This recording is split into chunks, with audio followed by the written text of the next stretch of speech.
report is on transnational marriage, labor, and gender diversity in Thailand. And for Professor Tinapol, he's also a well-known scholar. He has been working on transnationality, gender, politics, and labor, also gender development. For the lecture today, two professors will be giving a presentation for 1 hour, right, approximately, and we also have another 30 minutes for Q&A discussion. Okay, if Ajahn Paniti and Ajahn Tinapol are ready, please start your presentation. Yeah, so good afternoon, Ajahn Chayan, Ajahn Pisit, and all students. So thank you, Ajahn Chayan, to invite us to give a lecture today. Okay, so now we would like to start our presentation.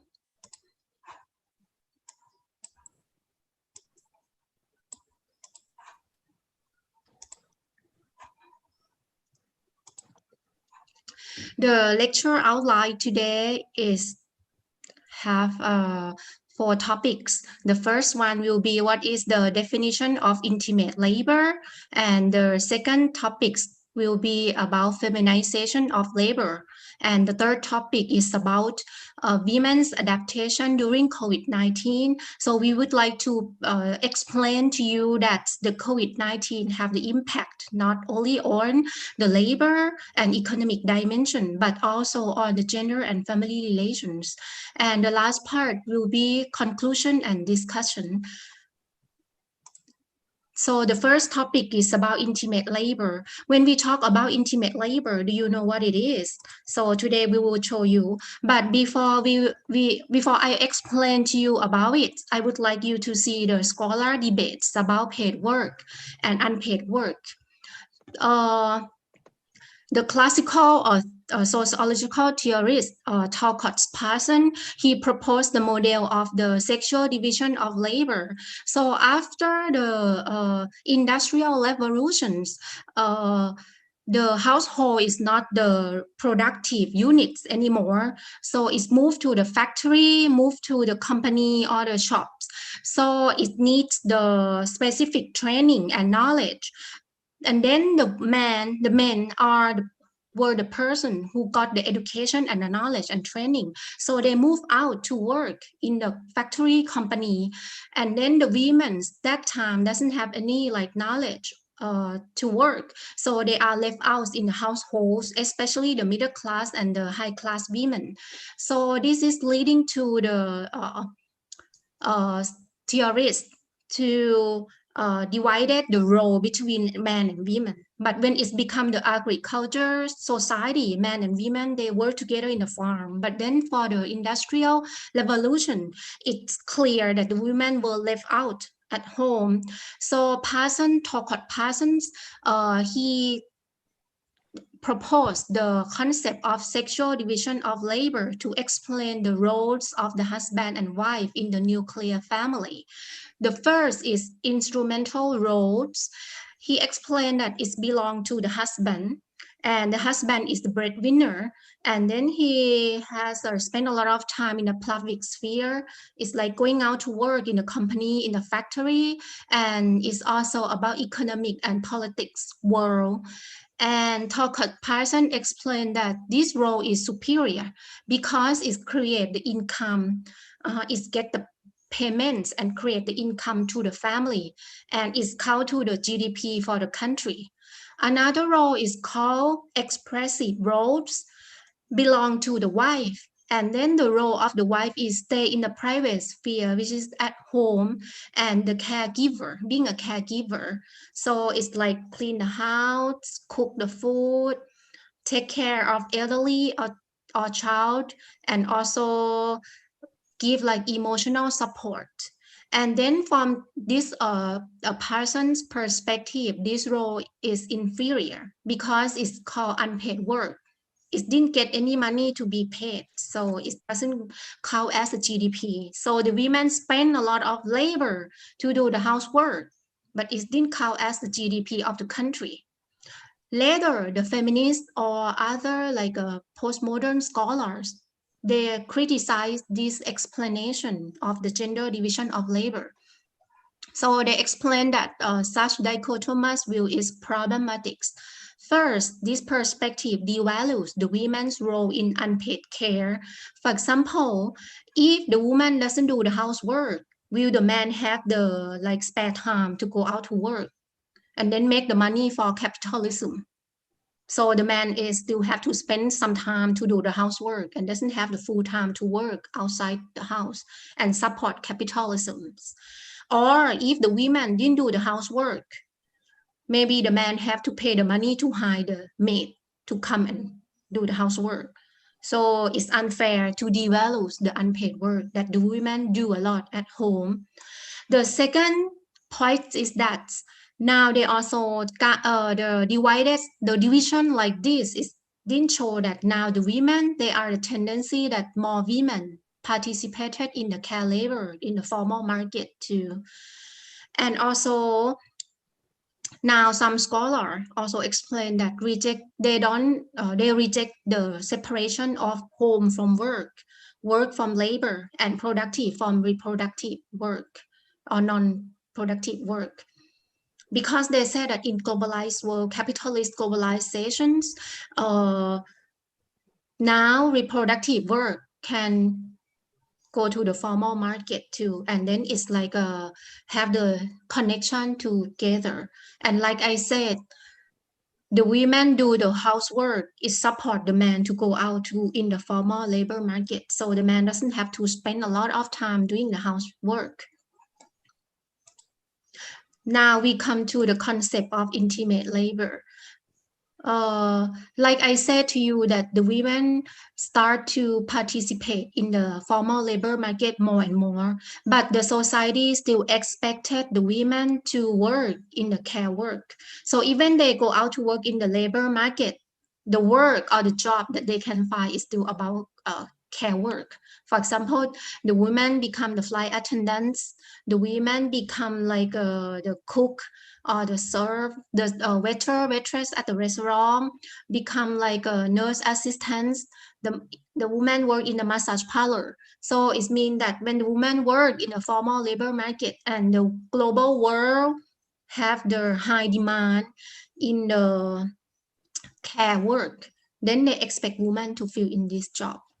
So intimate labor refers to the work of forging, sustaining, nurturing, maintaining the interpersonal ties, including the work of tending to sexual, bodily, health, hygiene, and care needs of individuals. So, for example, what is the intimate labor? Intimate labor is the labor that you have to have the closeness. Sometimes you have like touching the body. For example, the nurse, when they take care of the patients or the elderly, they have to touch the body, right? Like they clean the body of the patients. Or the masseuse, they also, when they give a massage, they also have to touch the body and have like a clothes. And it's also related about like emotion and private, caring, loving. So because of this physical closeness, there is a connotation for intimate labor too that sometimes is related about the sexual service too. So like I said, this kind of labor is kind of like caring labor and it involves the emotion. So people expect the women to do this in the labor market now. For example, in the case of European societies, they need the labor to take care of their the young child and then or take care of elderly persons. So they just pick like a labor from the immigrants women to fill in that. So it can release them, the women, the European women, to go out to work and then enjoy the like their life, their free times. Yeah. So when the women cannot do the care work at home, then they also expect another women to come and do it. So because of this, the women are likely to work in the intimate labor. However, later the scholar also said that when we talk about intimate labor, we should not think about the labor in the formal market.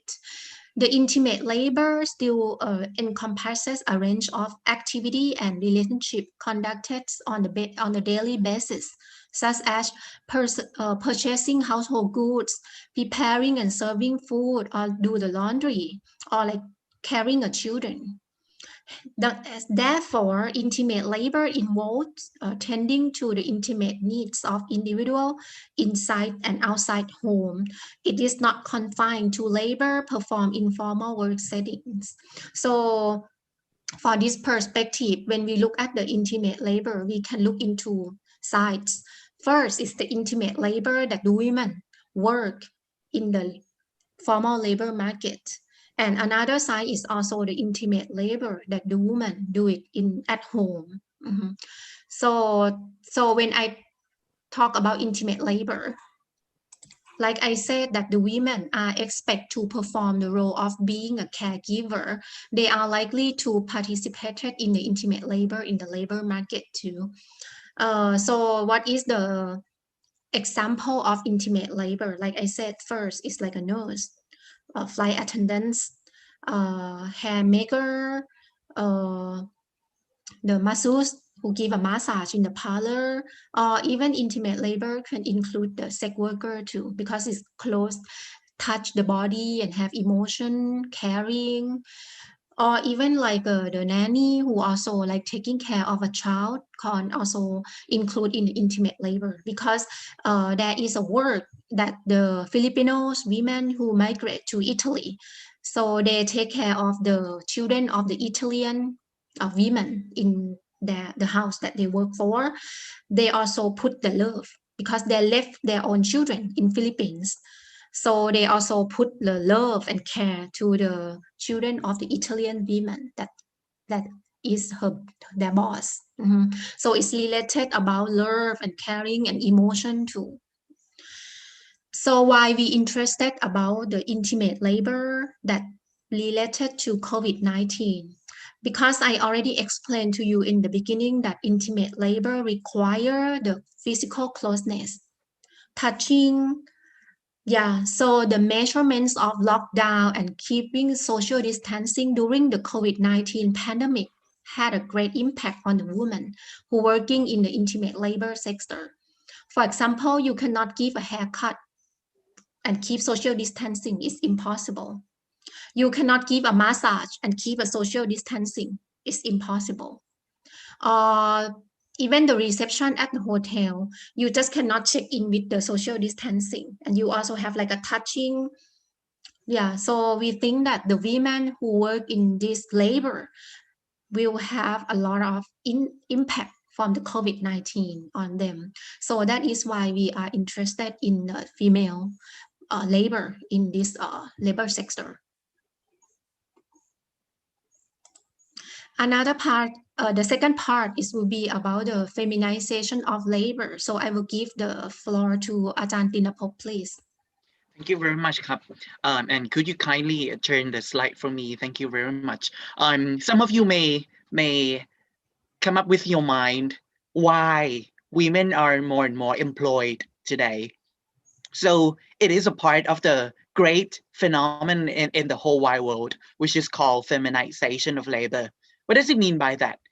Does it simply mean the use of women workers? Is that all?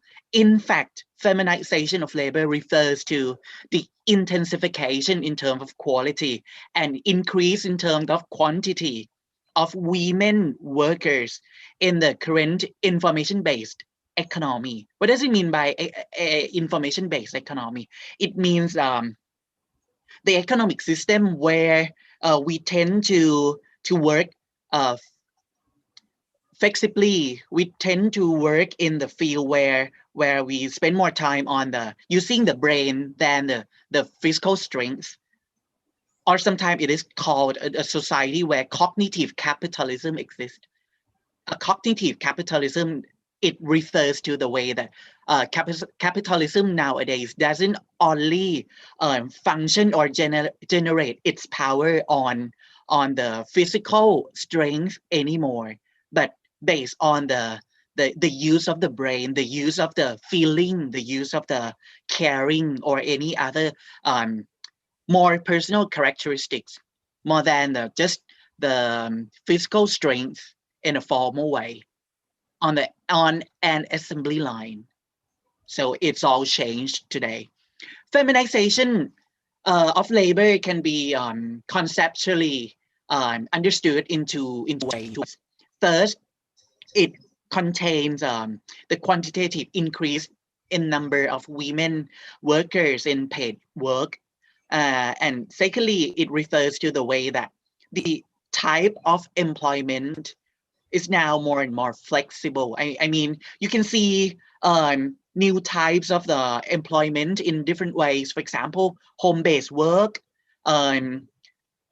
Before we have the work from home manner like this, we can see only some occupations or some job they can perform their own work at home. Even it is not work from home during the COVID-19 period. We can see also subcontracting staff. I mean, those people who were employed in a subcontracting way. And last but not least, we can see more and more part-time work in this era.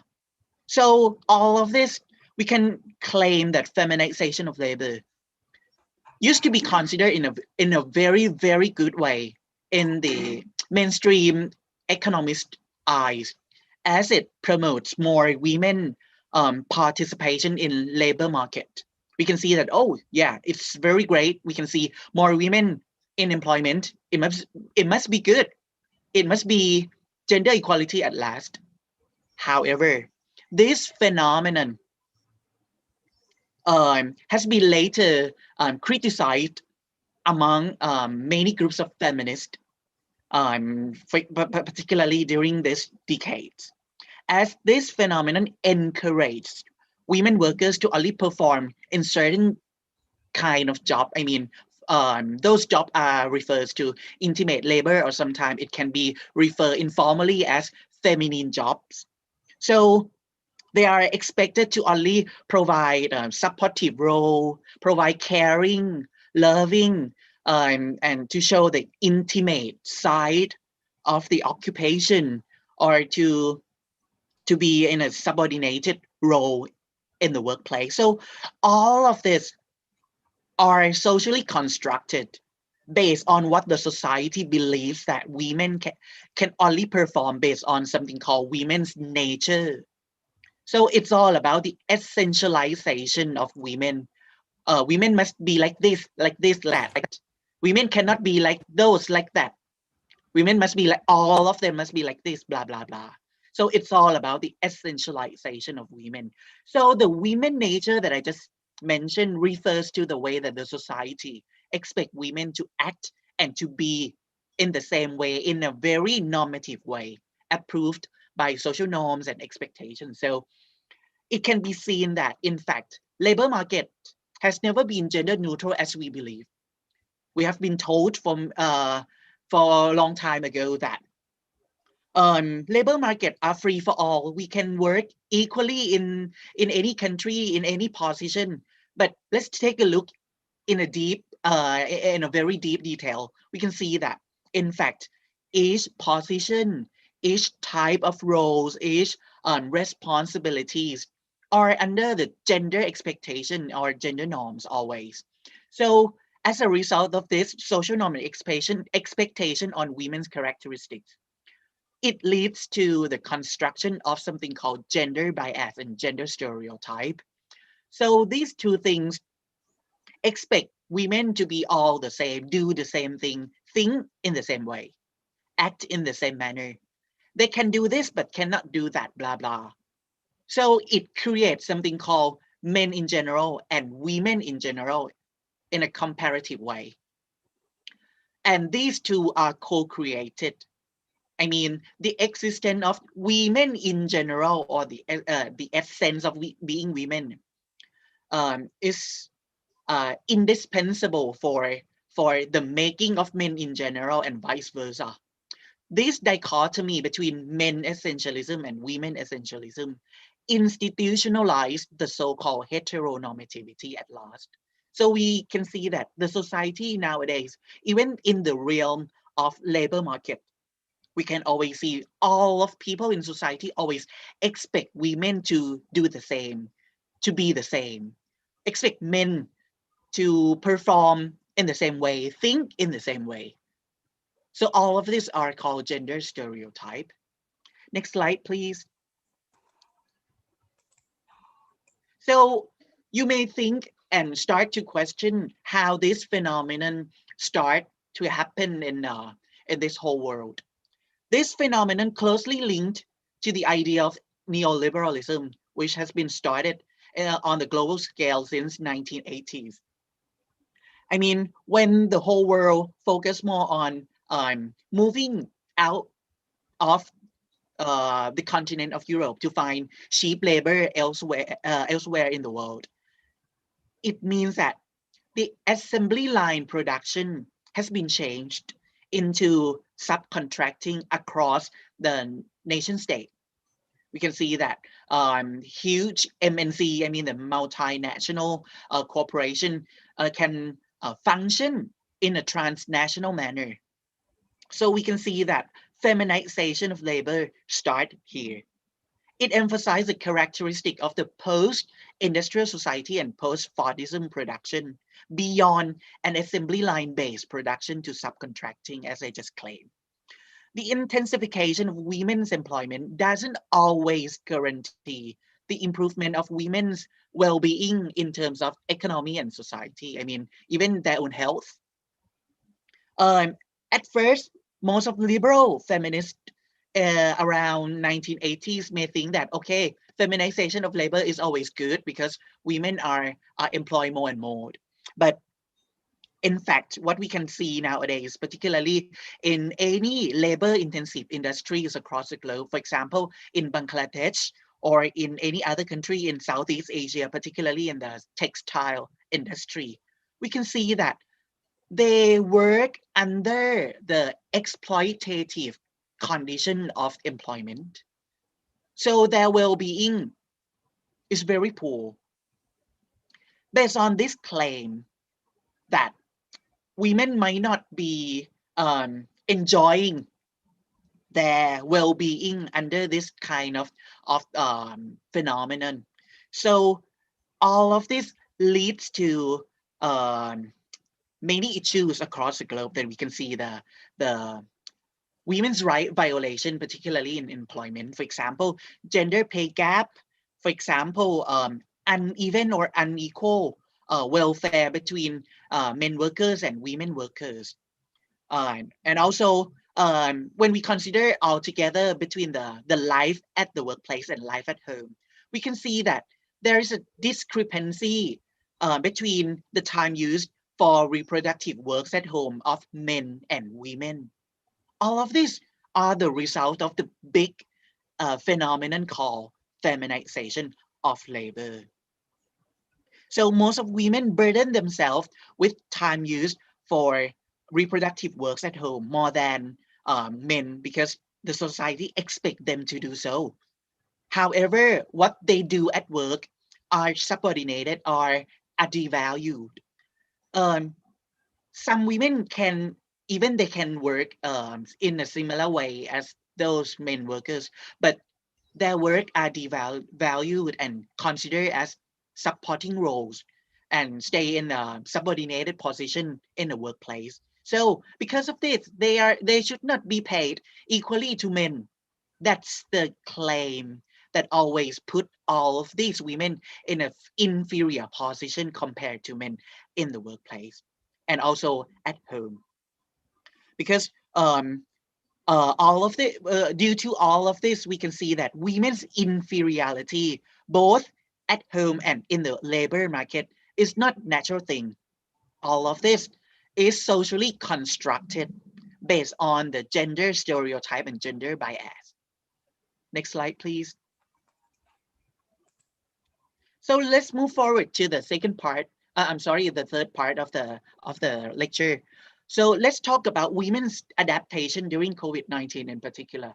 We can see that from the huge picture of feminization of labor phenomenon, we can see that many women in any sectors need to adapt themselves, need to adjust the way they live, the way they work with the situation. And we can see nowadays that um, particularly in intimate labor sectors, they need to adapt so much in order to survive. So I can give you some example about the intimate labors in order to provide you some more concrete examples. So all of these examples shall be related in some way with the research project that I and Ajahn Paniti are now focusing on. So let's start at the healthcare worker. So let's talk about healthcare worker sector in the EU first. We can see that, in fact, if we have to understand the basic information about the women position in this sector, we can see that, in fact, the majority of this sector are all women. I mean, in the global scale, we can see that 70% of our healthcare workers across the globe are women. But if we only focus on the scale of the European Union, we can see that among all 49 million healthcare workers, for example, social care workers, elderly care workers, child care service providers, or even domestic workers, we can see that 76% are all women. So it means that women have more risk of being infected with COVID-19, and this impact them in many ways, many possible ways. For example, it impacts the way they work, the way they get employed. And also it impacts their work routine. Sometimes they have to change plan daily based on the situation. And sometimes it affects their work-life balance as well. We have learned that some nurses have to be quarantined and stay away from their family members just to be ensured that they shall never spread the risk of the COVID-19 infection to their family members at home. So they need to stay away from home. Next slide, please. Another two cases are beauty salon staff and massage therapy staff in the US. Let's start with beauty salon, for example, hairdresser, nail maker, or any other type of beauty salon. After the announcement of the lockdown policy in the US, beauty salon staff who used to work normally in everyday life can no longer work immediately. Some became unemployed in a blink of an eye. But those who are the full-time employee can still enjoy the basic rights and basic welfare provided by the government in the name of the unemployment benefits. But in the US, there are so many freelance beauticians and hairdressers, even in Thailand as well. Normally, they rely themselves on tips. However, when they have to stop working immediately, they cannot survive because the only possible way to earn their livings in everyday life is now gone. So they get no tips anymore. And even worse, they cannot get access to receive the unemployment benefits because they are not they are not the full employee. So they are not registered within the system of the employment in the US government. So this leads to the high rate of unemployment, and those beauticians decide to change their sector. Some strive to survive in many different ways. For example, turn to sell more products online or become part-time workers in different sectors. For example, massage therapy staff in the US face the same fate. After the lockdown, yes, as their work seems to be very physically close to the client, so massage business was suddenly shut down. as they were unable to offer physical services, they survive in different way as well. Some decided to quit being massage therapists and change sectors like those beauticians. But interestingly, we can find some evidence that some strive to survive by hosting online class on well-being, because those massage therapists, they have something about the basic knowledge more than how to massage yourself, but how to take care of yourself in the holistic way, how to take care of your diet, how to take care of your mindfulness. So all of this link all together with the concept of therapy. So they turn to become the instructor online on well-being. Some even try any possible way just to keep the connection with the old friend of the clients, just to ensure that after the lockdown has gone, they can still come back to perform their work as a physical therapy. So they try any possible way just to link the relationship with all of these people. Next slide, please. Yeah. Ajahn Tinapop already showed that the COVID-19 have the impacts on the female labor and employment, but we cannot see only that, because the lens, the perspective that we explained to you about the intimate labor and the feminization of labor help us to see that the women play an important role, not in the labor market, but they also play a significant role at home. So during the COVID-19, we don't see only the employment aspect, but to see the holistic view that the COVID-19 have the impact on the female labor, we also have to consider in the dimension of gender and family relations too. And the measurement during the COVID-19 that the governments in every country use is lockdown, keeping the social distancing, and online class that we having now too. So we are in the university, so we experience this a lot too, right?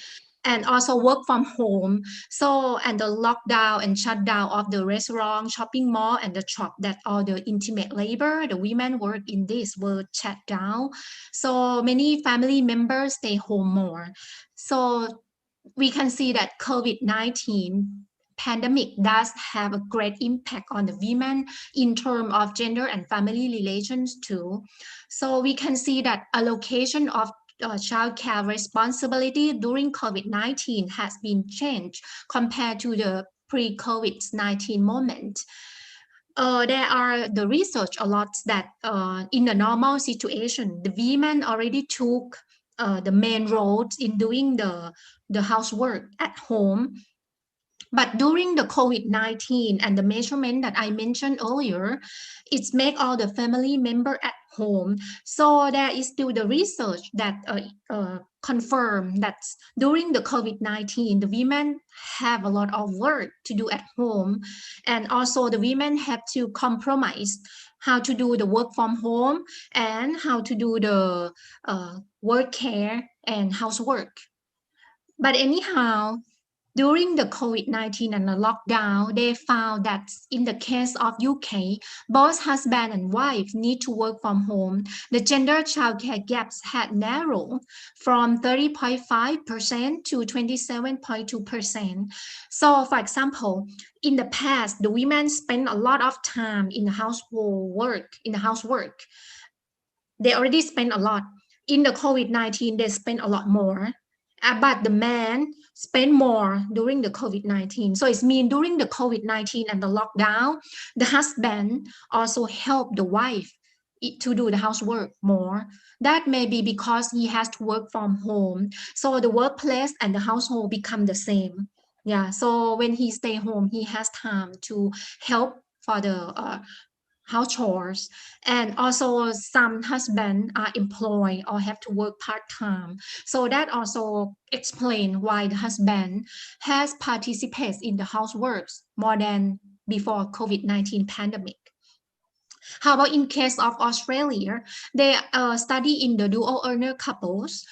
So it means that both the couples, they work outside the home, but during the COVID-19, they stay home and they have to work, some have to work from home. Yeah, and they found that absolute time increase in unpaid work means like doing the household were higher for mothers during the restriction that people stay home. The increase in childcare were proportionally higher for father, which narrow relative gender differences in care.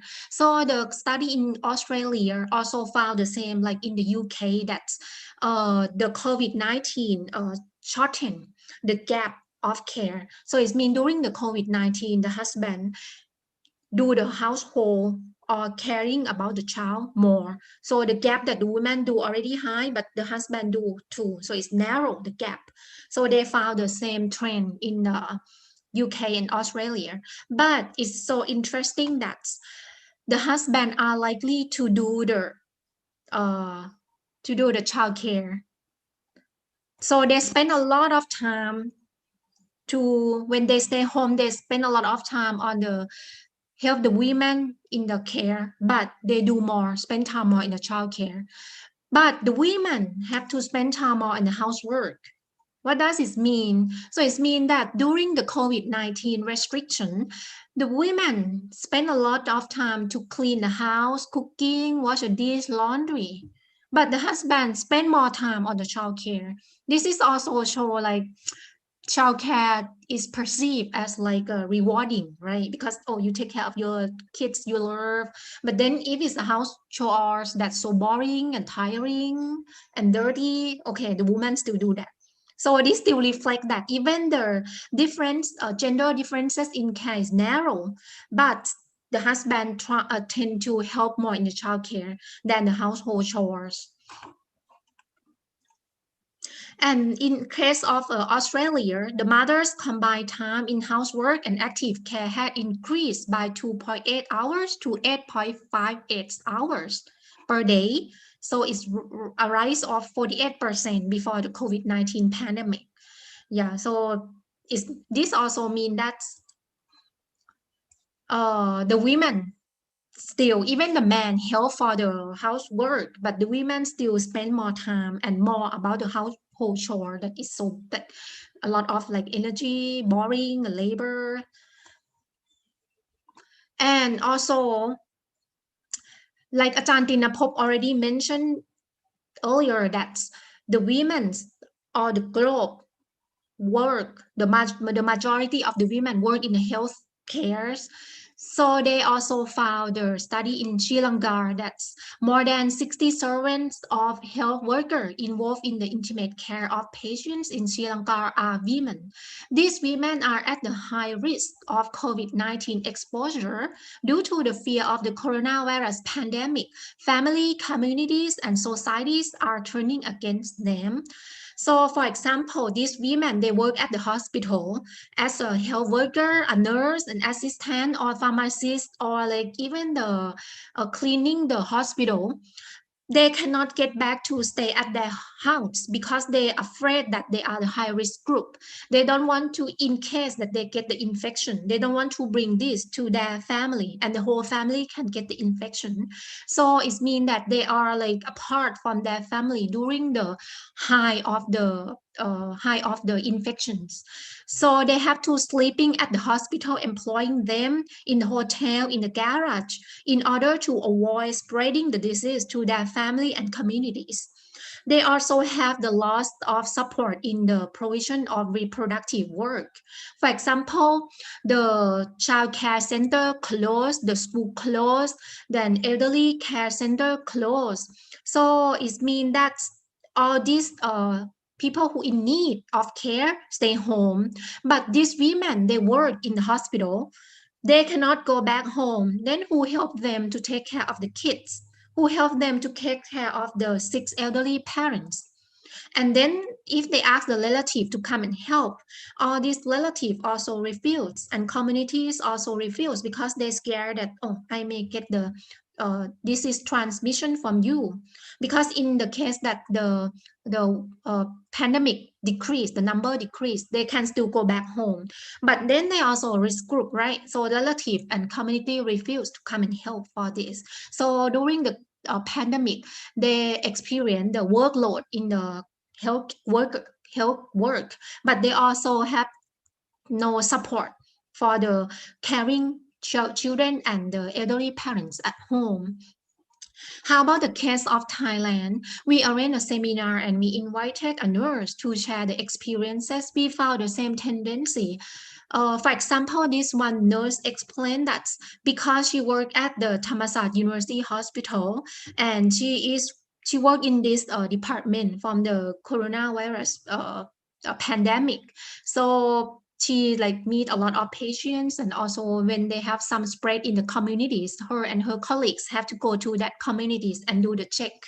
So she knows that she is the high risk group. What she did is that luckily her mother lived out of Bangkok. So she put her son that have no school and do the online class with her mother out of Bangkok. And then her stay home with her husband. When the pandemic decreased, the number decreased, so she come back home and has a husband. But she said that she already like strict a lot about the preventive measurements in the hospital. So when she came back home, she doesn't want to put like a PPE dress and be with her husband and mask all the time. So what she can do is that she tried to make herself very safe when she was in the hospital. And she also told her husband that you also make sure that you are safe, because if you got the COVID-19 and you transmitted to me, and I go to work in the hospital and I transmitted to my colleagues or the patients, I will feel bad. Because it means I'm irresponsible for being a nurse. Yeah, so this is also see that the women who work in the health work as a health worker during the COVID-19 pandemic have a lot of like stressful, both in the work in the hospital or and also at home. And also one thing, she's not only a nurse, she's a mother. And then the school require online class, but she leave her young children with the grandmother out of Bangkok. And the grandmother doesn't know the Zoom or technology. And then her son cannot like study much. And then she got the notification from the teacher that, oh, your son didn't finish any homework and send back. This also create kind of like the stress as being a woman and work. And also she said that when she have like a day off, she would like to travel to visit her son and her mother out of Bangkok, but the community and the neighbor nearby refuse her to come because they're afraid that she's gonna bring the COVID pandemic, like transmission to the communities. So she said that she also have to like be aware of that. She cannot like visit often, and also she have to look to her son from afar, because when she said goodbye to her son, the son will cry a lot, and then didn't want her to leave him there. So she have to like hiding and look for the son from afar. So this is reflected that the COVID-19 have the impacts on the women, not only in the labor or employment, but also have the impact with the women on the dimension of care and family relations. So this show the intensification of gender division of labor, because even the men help to support for the care at home, but the women who already do the care a lot before the COVID, but during the time of COVID-19, it's become their double care burdens, especially when the school closed, the child care center were closed. And also, it's not about the gender division of labor in the household. The COVID-19 pandemic also reshaped the family relationships in the unprecedented ways and forced many people to live physically closer with their relatives, and in other occasions, further apart from other family members.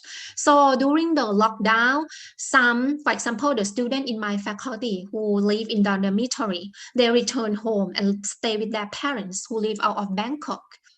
But some also may, in some case, the family member apart from each other. For example, in the case of China, after the full lockdown, the first wave of the pandemics, I think it's before the Chinese New Year. So people travel to see family member and some didn't. But then who didn't visit their family member, they are like being apart together. So the lockdown can make some family member reunite and live together, but can prevent that some family member to be apart from each other. They found the research in China that the COVID-19 pandemic led to the divorce request a lot. That is why the government have the enforcement of the 30 days cooling off periods as the mandatory in different provinces. So they found the increasing number of the divorce. So the government launched the law that, oh, you cannot do it. You have to take 30 days to cooling down yourself. And after 30 days, you can reconsider again if you still want to separate it or divorce. How about in the case of other? In South Africa, more than 94,000 family violence cases were reported in the first week of the pandemics. In Australia, registered a 75% increase in domestic violence in the first few weeks of the lockdown. This is the first lockdown. However, the lockdown can be a great opportunity to rebuild or strengthen the family bonds that have been weakened over the years. The researcher also see another good side of the lockdown. The physical distance, especially the youth, they cannot see their friend or their classmates that they used to be able to go out and hang out together. So for the lockdown, it's make like they have to stay home. They start to acknowledge the importance of the spending time together with their family before their friends. For example, in Bahrain, they found that the COVID-19 has a significant impact of 50% on strengthening the family care relation between members of the nuclear family. So you can see that the impact of COVID-19 on the family relation are like twofold, right? Both negative and positive. And this is the one thing that I think is interesting, the different impacts of the COVID-19 on family arrangements. Because the case of Thailand, now the government have a policy that whoever come to check for the COVID and they got infection, they have to stay in the hospital field or hospital. They don't allow the people who get the COVID to stay at home yet. But anyhow, there are some stay home, but that because of they cannot find the bed or the hospital for them, right? This is different policy than in Europe and USA and Australia.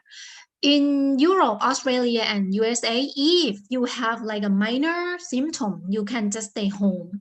But I have like a challenge question that's, can we do that in the case of extended family in the Asian or Southeast Asian family of society?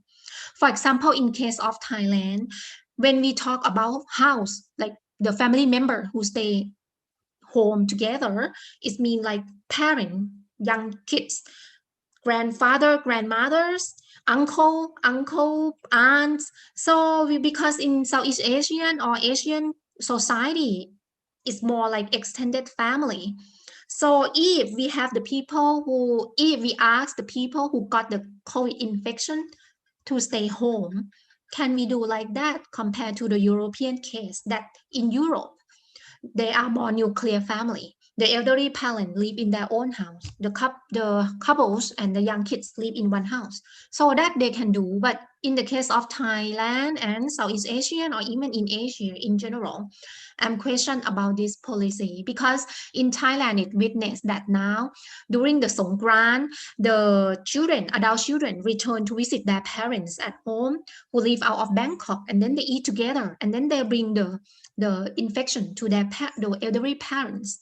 Yeah, so this is my like challenging question, that's, can we have the policy that the people who got the minor symptom from COVID-19 can quarantine themselves at home in the context of extended family in Asia or Southeast Asia?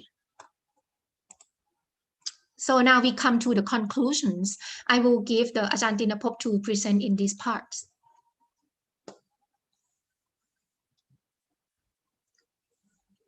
Ajahn Tinapop, please unmute your microphone. Please unmute your microphone.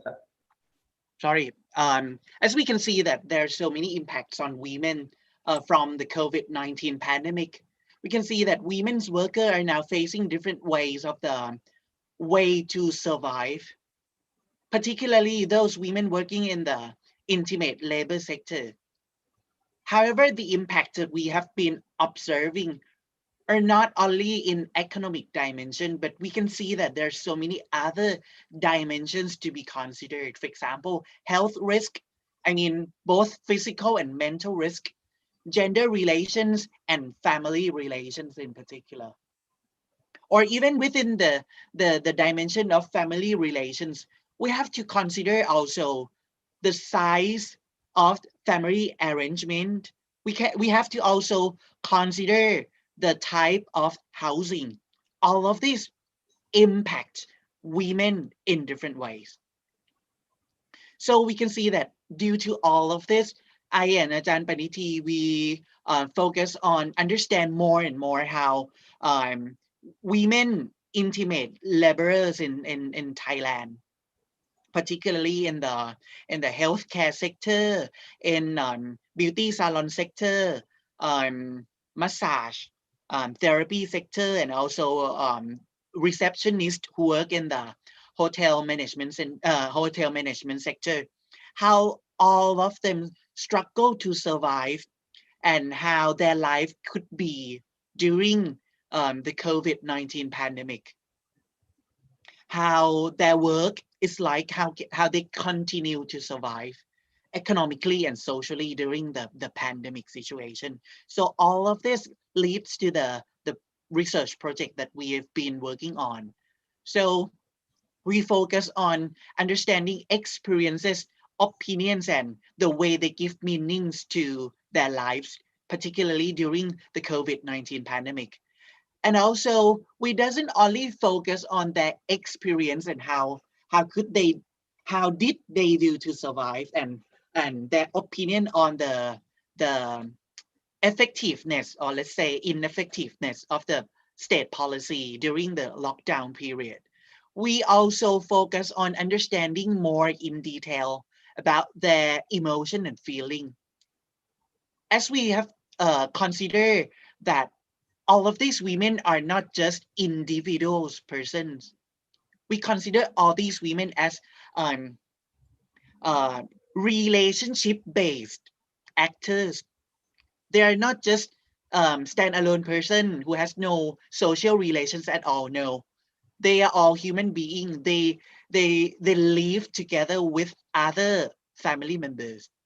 So how they change their feeling and emotion affected by the COVID-19 pandemic and the state policy during the pandemic period. So their emotion and feeling could be one of the base materials to understand how they negotiate with the changing situation. And last but not least, we also consider the ethical concerns within this research. When we start this project, we all together consider in our team, I mean, all four of us, we all consider that when we have to talk about the personal life of a woman, based on the Thai cultural context, when we talk about personal life moment, most of the people always say no to express it wholly. Some even say no at all to express anything about their personal life. So in order to get into their shoes, we need so much to dig deep into the detail of their personal life, their emotions, their feelings. So all of this become ethical concerns to us, and we also consider how to deal with each case. Particularly, when we focus on the qualitative research methods like in-depth interview like this, we need to consider how their changing feeling at each moment could affect the way they give us the research data. So this type of research that we have been working on is highly concerning to the ethical concerns. For example, emotion-based ethical concerns, feeling-based ethical concern, or even the personal life-based ethical concern that I have just give you an example. So after this, Ajahn Paniti and I prepare some kind of video clip to show you to understand the reflection on the impact of COVID-19 on daily life and society in general. In the case of the students' country. Yeah, I would like to add Ajahn Tinapop a little bit in the part of methodology. I think you can apply to use in your work, right? Because I heard from Ajahn Chayan that you also have to do the research about the COVID-19 or something. You can apply the methodology and concept that we explain or share with you more or less to your work. And I want to add more a little bit too in the emotion and feeling, because we arranged a seminar and we invited the women who work in the intimate labor to join the seminar. When she's receptions at the hotel, when she explained the experiences is full of emotion. For example, she said that she worked in a hotel in Bangkok that have like a 400 rooms. Before that, it's always fully booked.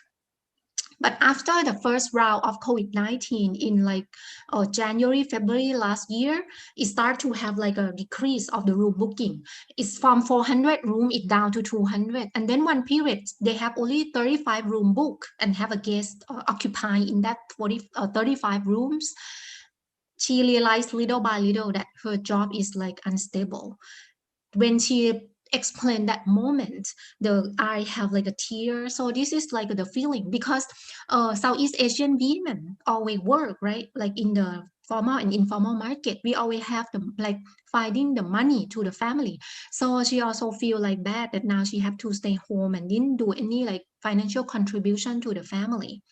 Yeah, and she also mentioned that the experience to compare with the pandemic before. She explained that in the beginning, I thought that this gonna last only 3 or 4 months, like SARS or Ebola. But actually, when it's longer, this also like have the kind of like a mental effects on her too. Or the case of a nurse that explained that she have to be far away from her son and she have to visit her son from afar, like hiding and look the son playing in the house from afar. She cannot go and hugging or touching. That also like show the emotion. So when you do the research, the methodology that you use is not only from the verbal communication, but it can be non-verbal communication to the eyes, the facial expression or emotion. Yeah. And for ethical concern, I think during the COVID-19 is very challenging, even for our research team, because we plan to do the field work in June or July, which is now the situation in Thailand isn't good, right?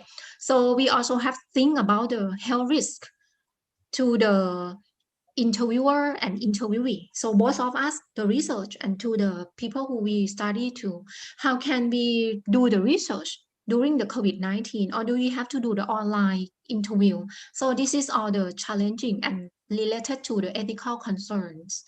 Yeah, so this is all about our lecture. And now we would like to show you the video clips that are part of the people that we study and invite them to give the interview. Yeah, this will reflect on what is the impact on them. And afterwards, we would like a discussion from you all to explain us the impact of COVID-19 on your daily life in particular, and the society that you come from in general. Okay, so I will show you the clip first. Then we will have the discussion. If there is no sound, you have to tell me too.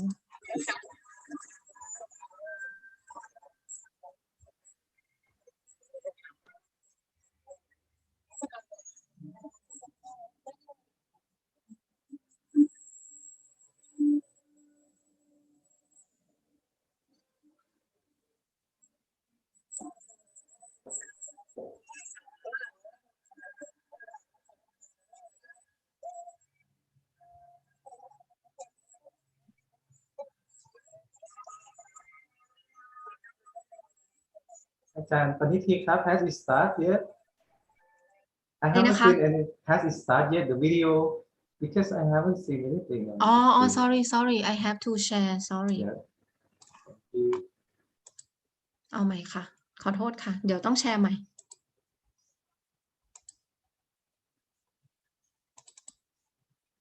เห็นไหมคะหน้าจอ โอเคครับนะครับ แล้วทีนี้เราเล่นยังไงวะ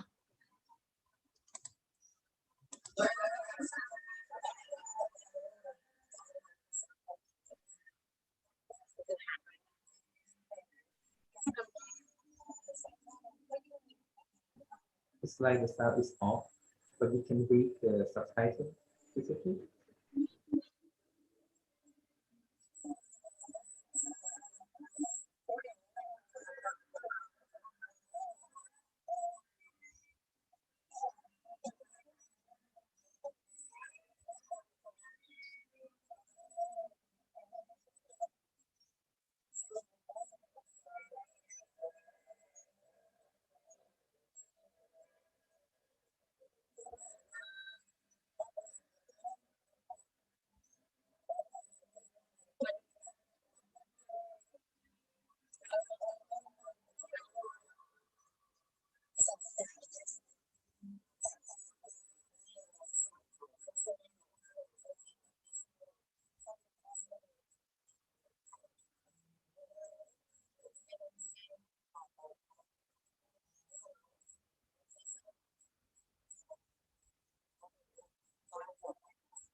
Sorry.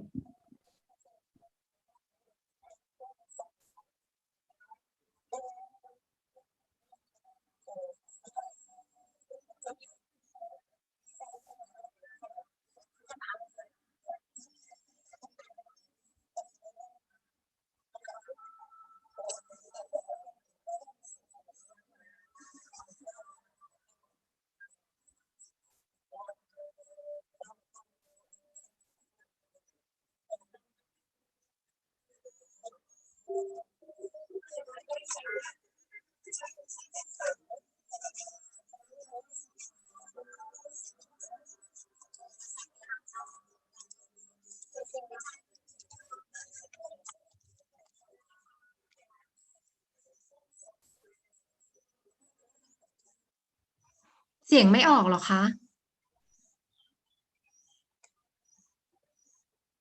เสียงออกไหมคะ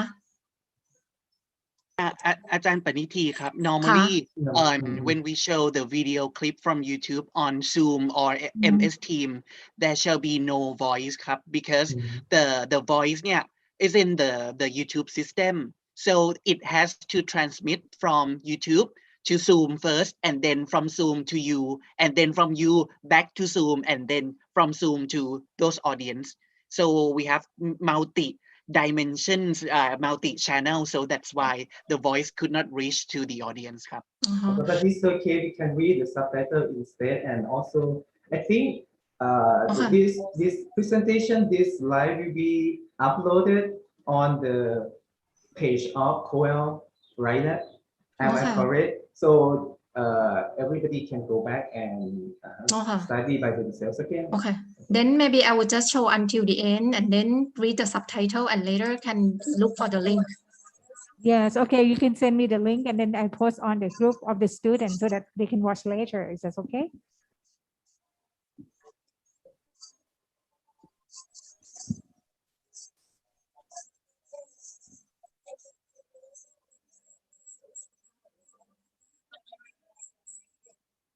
I think the screen is not shared.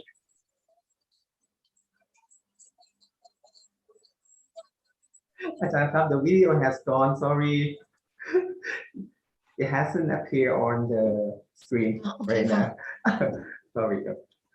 โอเคนะคะเดี๋ยวแป๊บนึงนะคะ when I use the MS Team I can include but they have to pick like include the audio okay let me share it will finish soon so but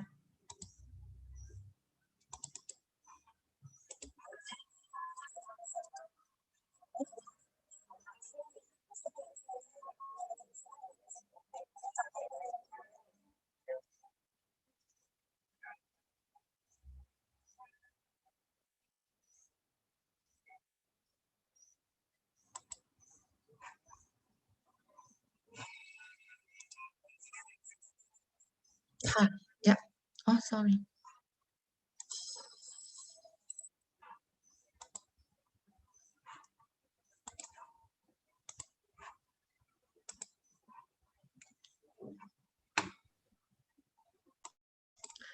So the video clip that we show you, sorry if the online learning always have like technical problems and I didn't use Zoom much because when I teach at the Thammasat University, I use MS Team. For MS Team, when I show the student the YouTube, they have like a 1-2 shoot that include the audio and then they can hear the sound. But for Zoom, maybe I'm not good in this. But anyhow, we can give you a link and then you can watch it later. This is a leaflet, the voice of the wireless women, because normally they would think about like other people who get the impact, but like for example, they work in the company or something. But this is the women the women that also work in the informal job sector, and then they got like the impact a lot from employment and also from family and gender relations. Yeah. So this is what our presentation, but now we already talked 1 hour and we have 20 minutes left. So we want to hear the voice from you too.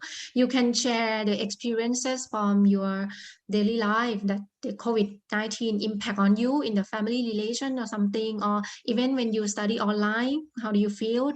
And also in your society, yeah, in general. Yeah, so no right or wrong, but this is like sharing the experiences of the COVID-19 impacts. Yeah.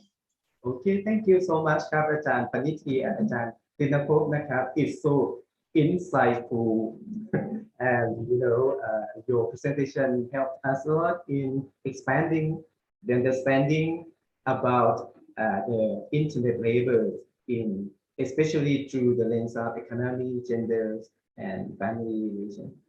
And so now I'm gonna open for the floor for the discussion and questions. Yeah, as Ajahn Paniti mentioned earlier that our guest speakers want to hear from you. We have only the students from Chiang Mai University, so we have plenty of time to talk. Okay, please raise your hand and mute off your microphone. And are they all Thai or also from Myanmar? Yes, they are from many countries. They are Myanmar, they are Korean, they are Thai. Yeah, they when are you Philippines. that's yeah. yeah, I would like to hear from the experiences from when you hear from your family members or what your country dealing with the COVID-19 pandemic. So you can introduce your name and where are you from, so we will know. And yeah, you also see that I mentioned about Southeast Asian, so we have some like differences and some similarities. Please.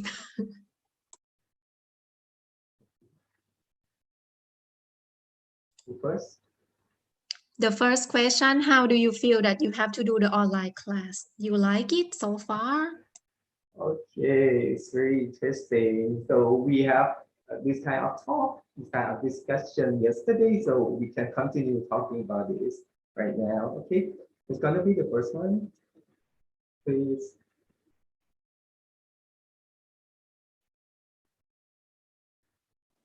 Okay, I'll go first. Okay, good. Tanaka, please. So in my opinion, there's also like the pros and the cons of studying online.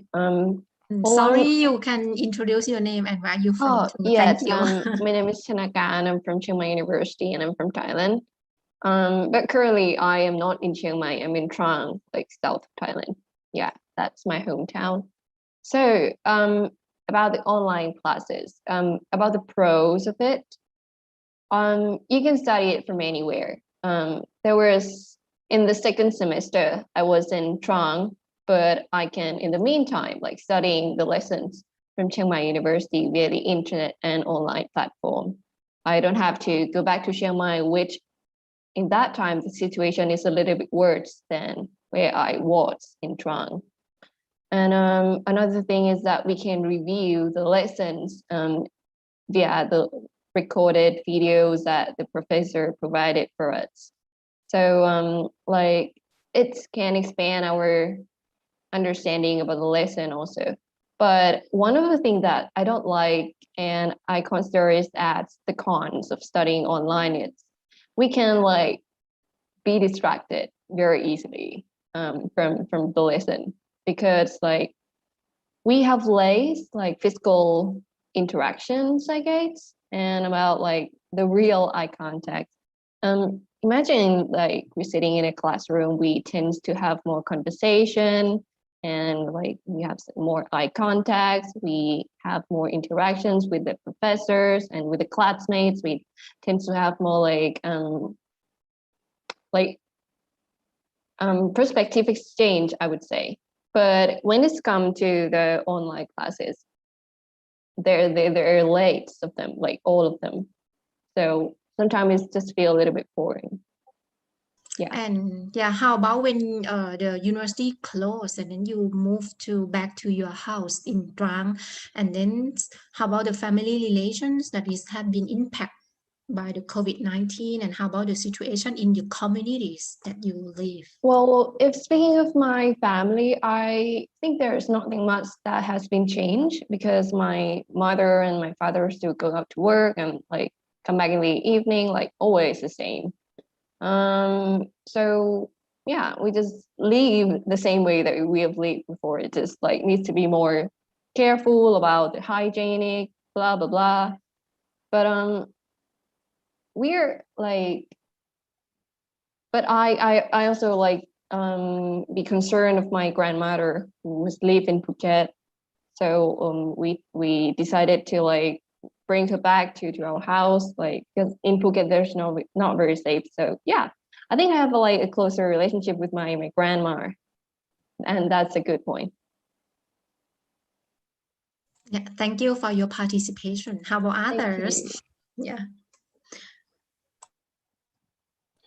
I can share my experience. So for me, like my experience, my family. So for me, like usually I go home. Sorry.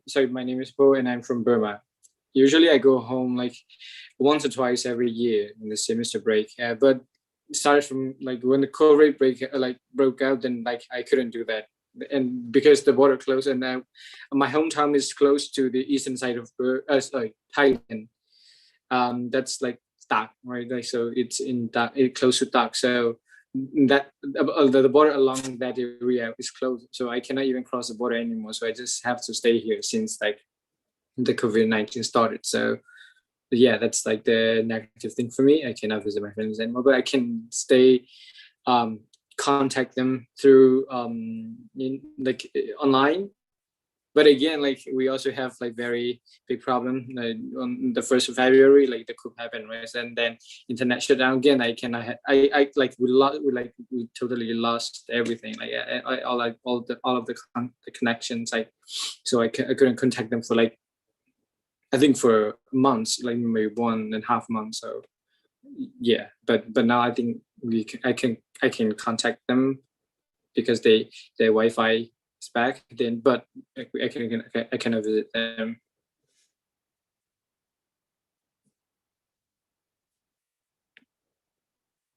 Yeah, there is a research about how the digital technology also like a shorten the distancing when people have to keeping a social distancing. Yeah, but because today is not our focus, so we didn't present this much. But if you interested, you can do the research in this issue too, and you can see if the digital technology that people use to communicate with family member who are afar can is carry the emotion and love to that online thing. Yeah, how affection can be expressed to the online. Yeah, how about other? We also have students from very far countries like Korea and the Philippines. So, mind sharing with us, please? So the question was online class and the way of our life, right? Am I right? Either Okay. online class or how the impact pandemic have the impact on your daily life or about your country perception or something you can share on this. Yeah. Okay. So first of all, my name is Song Jae Lee from South Korea. I'm in Faculty of Social Science, 24 years old. So when I first got into the university, right, I just finished my first year of university. My entire first year of university was proceed mostly with online class. So I don't know how it feels like to have full in class. It's like, and thing is, I got used to online class now. I think I'm enjoying the advantage of having online class, like staying home, like waking up late, so I don't have to prepare myself to go to school. So I'm getting more comfortable with online class, but I do want to stop doing it. Like I do want to in class now. I want to enjoy the social life in university, like hanging out with friends without worrying about being infected.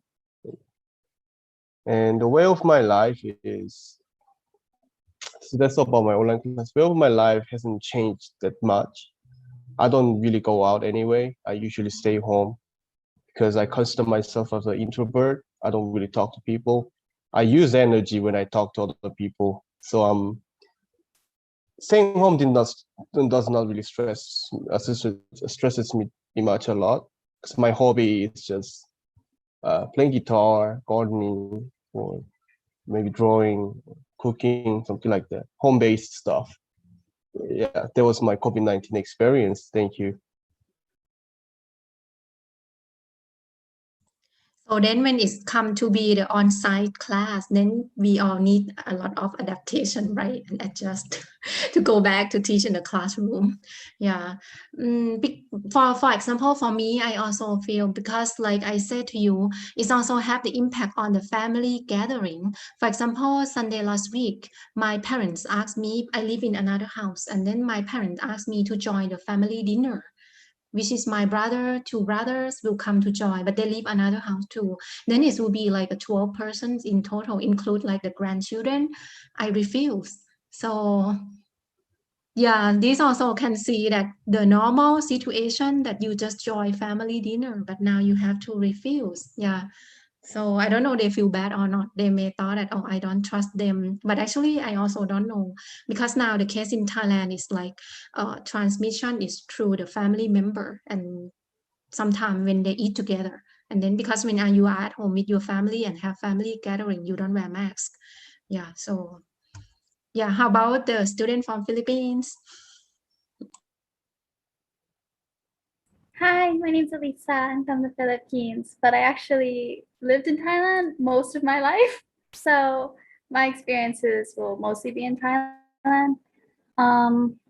When I about a year ago, when the outbreak started, I was living with my family in Rayong, which is a little bit southern Thailand, kind of. And at that time, I was just living with my mom. And we actually got a lot closer during that time. She stopped going to work because she did online schooling as a teacher. So I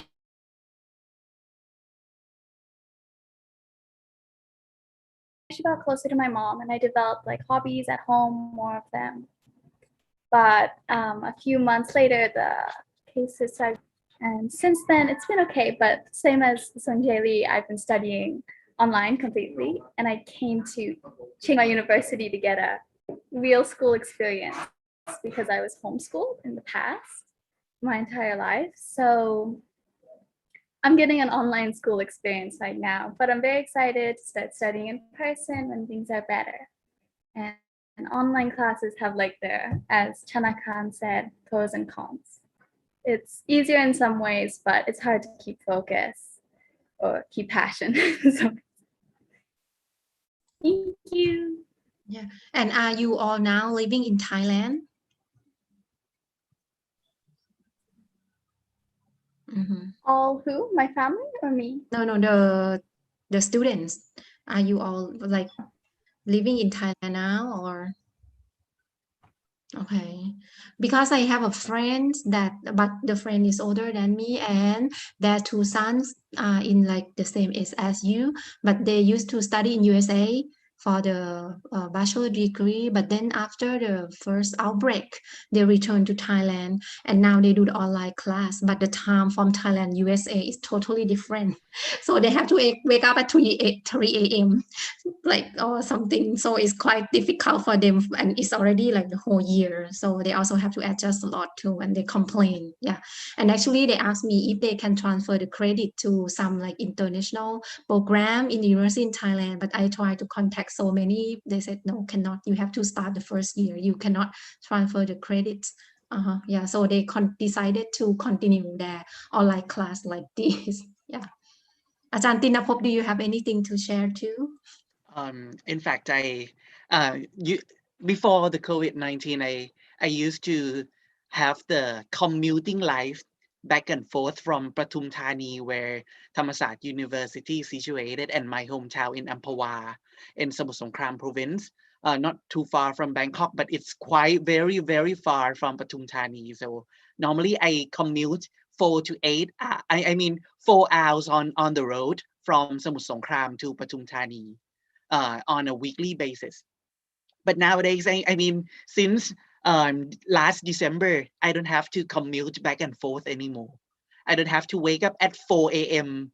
and go to the university and to start my teaching career in the morning anymore. So I just need to wake up just 30 minutes before the class starts. So everything is easier without commuting. And also staying at home. I mean, I'm a type of the family person, so it's not hard for me at all to adapt myself with the family members all together in one pact in a family. But I just want to hear some of you who define yourself as a family person but need to stay alone now, how you adjust your emotion, how you deal with loneliness when you stay away from your family. Could anybody share me this? Thank you. Okay, we have 3 minutes left. So anyone of us want to share what Ajahn Tinapop asked about, please?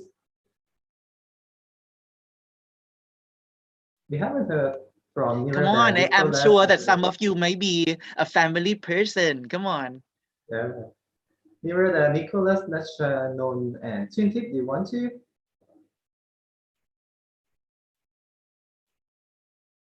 Okay, good afternoon. I would like to share my experience. My name is Nirada. Speaking out about a family person, I am very like family person, but I need to move from Bangkok to Chiang Mai to stay alone. And to deal with this kind of problem, I was like never being alone. I always go outside with my friends, like but not like the far friends that I live the far with. It's like my classmate or my roommates. Like I always stay with them. I cannot be alone. Sometimes I need to video calls with my family.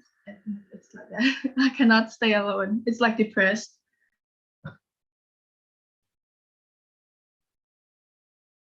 Okay, next. Okay, thank you very much. So I totally understand you what it's like to stay alone and stay away from the family, and we cannot resist the loneliness when we stay away from any other person. So I totally agree with you, and I can feel your feeling now. Yeah. Yeah, and I would like to share shortly before the time is running out. I'm also a family person, but during stay home, I'm also have to work from home and as a mother with the 7 years old daughter, and she study online, and I also teach online. So it drives me crazy too, even I'm the family person. So I understand a little bit like from the women perspective that double burden during the COVID-19 and stay home. Yeah. So, Ajahn Pisit, do you want to wrap it up? Because I think we have 1 minute left. Yeah. Yes, okay. Thank you so much, Ajahn Paniti and Ajahn Tinapop again for presenting the very interesting presentation and have a lively conversation with our students this afternoon. We hope that we will have a chance to discuss with you more in the near future. And so I hope that you leave address, contact address, email or something to us. So in order that our students will, if they want to contact, we will, Yeah. with And your- do you want our PowerPoint? So I can send it yes, to please. Kun Kanchana email, and then in the PowerPoint there is a link for the video clip, so you can hear the sound too. Mhm. Since Yeah. we have our page, Facebook page, and the PowerPoint will be uploaded on that, and our students can go back and study again. So for today, I would like to put this section to an end. Thank you again, Ajahn Paniti and Ajahn Tinapop for your kind contribution, and thank you all participants, CMU students for making this session so lively. And see you again tomorrow. Until next time, take care. Bye bye. ขอบคุณครับสวัสดีครับ Yes, thanks a Thank lot, you. Ajahn Paniti and you. Ajahn Dinapop and Ajahn Pisit as well. And thank for our students. Okay, we see you tomorrow for the session tomorrow. Okay, bye bye. ค่ะสวัสดี Bye ค่ะ bye. Thanks so much. Danke.